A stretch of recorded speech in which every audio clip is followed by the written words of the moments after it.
So the second movie in the DCU is out. I just saw it. Did I like it? Well, let's talk about it.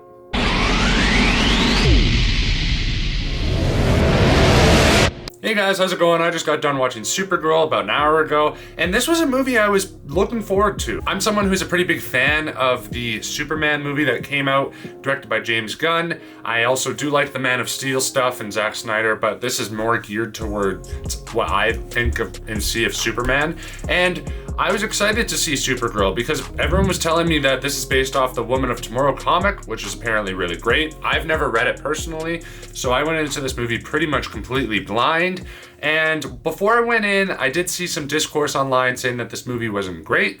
And a lot of people were frustrated with it. A lot of people didn't think it was very good. So I kind of went in with a bit of lower expectations to see if maybe that would help my enjoyment of the movie overall. Starting off with stuff I liked about this movie, I think Millie Alcock does a great job portraying Supergirl. I think she does a really good job at just building around this character. I do really like the character of Supergirl. And whenever this movie would cut to her and her talking about her past, her flashbacks, or whenever it cut to her character arc and story, those were the most interesting parts of the movie for me, in my opinion. I like her a lot because she is a lot different than Superman, because Superman is this kind of oh shucks, kind-hearted, sees the good in everyone type character. Except this movie goes into it on why Supergirl is not that type of person. And I found that to be, again, the most interesting part because she's a completely different character than Superman, and she actually has some more interest. She has a more interesting backstory, in my opinion, than Superman does. And whenever it would delve into the Krypton demolition and all of that stuff, I found it to be at its best when it reached into stuff like that.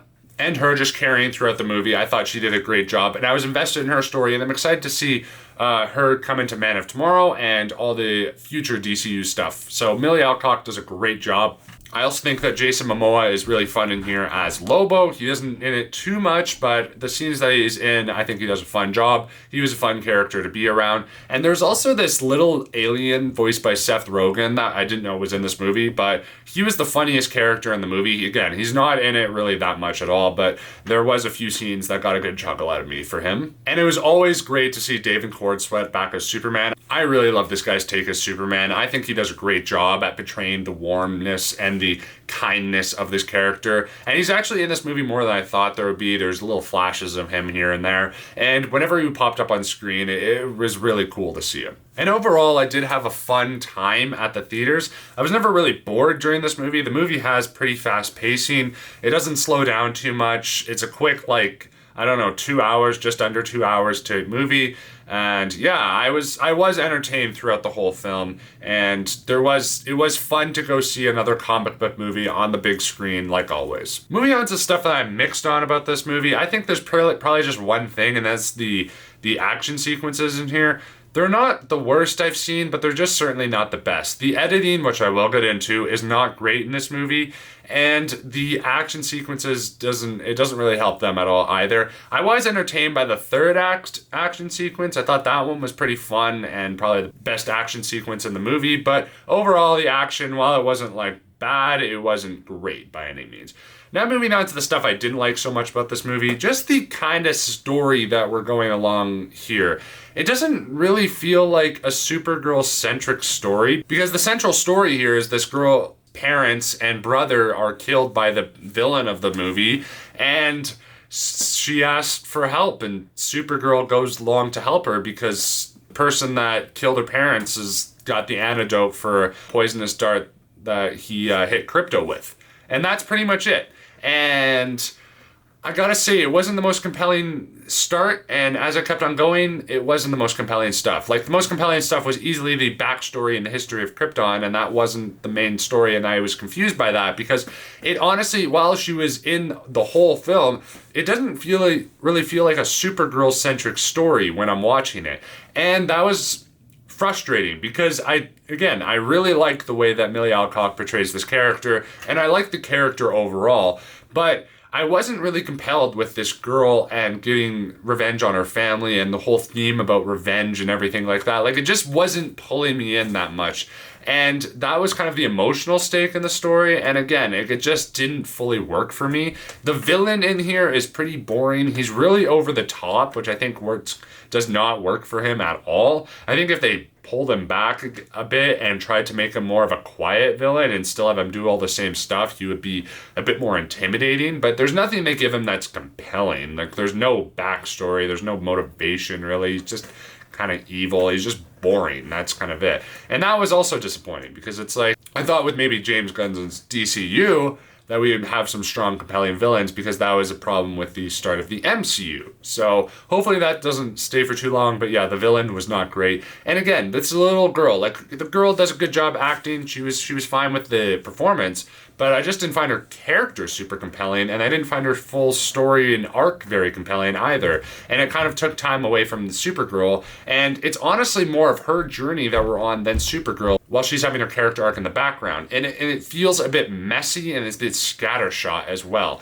And then speaking of messy and scattershot, the editing in this movie can be really jarring sometimes. The scene that kind of instigates the whole plot of this movie, where this villain comes to kill this girl's parents and brother, like, what the hell was that? That was the weirdest, most odd editing that I've ever seen. And there was a choice made by a character in that movie that I just straight up laughed. I laughed in the theater. But it's okay, because I was like practically the only person in the theater. But there was a decision made by a character during that scene that I was just so confused on what the hell was happening with that. It was so construed, and the editing, it was weird. The editing is so choppy and fast-paced that it hardly lets you have a moment to breathe with the characters, the emotional moments. Like, that moment didn't hit me at all emotionally. And there's also a scene where someone is literally just pouring a cup of coffee or cup of tea and sitting down at a table with other characters. And the editing, again, is so jarring. It almost had me dizzy. It's like so many cuts moving into one. It was insane. And I think, honestly, the biggest problem about Supergirl is that it struggles to find its own voice, its own character in and of itself. You can really tell that this movie's trying to emulate Guardians of the Galaxy. It's trying to emulate Star Wars as well, but it struggles to find anything unique within and of itself, aside from those flashbacks to Krypton. And that's pretty disappointing for this movie, because it's not even directed by James Gunn, but it still feels like it's trying to emulate Guardians of the Galaxy and all that stuff, which is weird. Like, we have a character that wears headphones like Peter Quill does. There's a bunch of needle drops throughout the film that I have to say do not work for me at all. And aside from maybe the one in the third act, but it doesn't really work for me. It's just because I kind of like the song. I don't know why they put it in the movie. And they go to like these bars, like it's like the cantina scene in Star Wars, and there's all these weird characters, and I'm like, this doesn't feel unique. Like, every time we cut to a new scene, I'm like, yeah, we've done this before. This has happened in another movie. Why are we doing this? Do something new, do something different. But the movie struggles to find anything new, anything creative to do. It's just kind of a middle of the road superhero movie, which was frustrating. But while I was watching it, I was having a good time, so it was fine. Overall, Supergirl is definitely not one of the better superhero films to come out in the past while. It is definitely not one of the worst films to come out in the past while. I think there's a lot of people who have given this movie too much hate than it deserves. I think it's fine. I think wait to stream this movie. You'll have a good time. But again, it's not going to blow anyone away. It certainly didn't blow me away. It was perfectly fine. I had a good time. There was stuff I really did like about this movie. I like what it sets up. I like the character of Supergirl. So all that does well, but the actual story and the narrative itself of Supergirl, I didn't find the most compelling or the most interesting. As for Supergirl, I'm going to give it a 60%.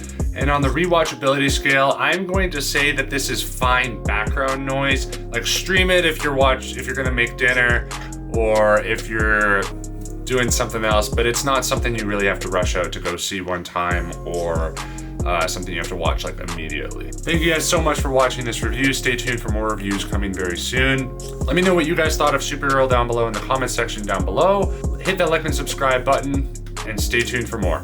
Have a good one. Bye.